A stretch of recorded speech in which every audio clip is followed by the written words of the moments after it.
До крајот на годината ќе започне процесот за разрешување на државниот јавен обвинител Љупчо Коцевски, најави премиерот Мицкоски на брифинг со новинарите.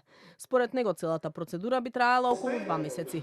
Најави дека до крајот на годината и во текот на идната ќе бидат усвоени скоро сите реформски закони од планот за раст кој ги бара Унијата, дел до крајот на декември, а дел во текот на идната година, меѓу кои и оние од областа на правосудството.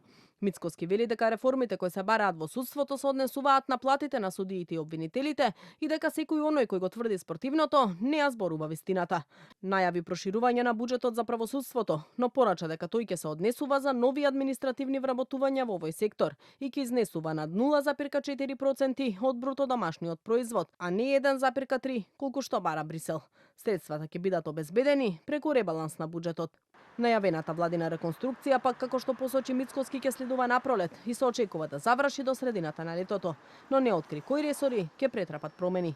Односите внатре во владината коалиција ги оцени како добри. Нова енергија и освежување ќе има и внатре во партијата, а таа ќе следува по редовниот партиски конгрес закажан за сабота 6 декември.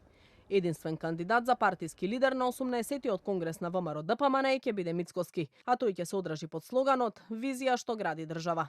На него, освен реизборот на партиски лидер, ќе се бираат и членови на статутарната комисија на партијата, на предлог на новоизбраниот претседател. Промена во статутот на партијата нема да има, што значи дека ова ќе биде последен мандат на Мицкоски како лидер на партијата.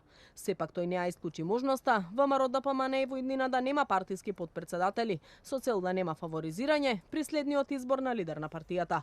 Какви промени ќе има во раководството на партијата по конгресот Мицкоски не откри. Очекува дека ова ќе биде најмасовниот партиски конгрес досега и најави дека на него ќе присуствуваат околу 1800 гости, меѓу кои представници од сестринските партии на ВМРО ДПМН.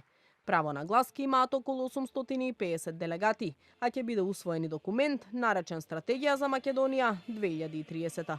По локалните избори, како што брифираше Мицкоски, партијата спровела и 2 анкети, кои покажале дека ВМРО ДПМН ужива доверба од околу 28% од испитаниците и е во убедливо водство пред сите останати партии.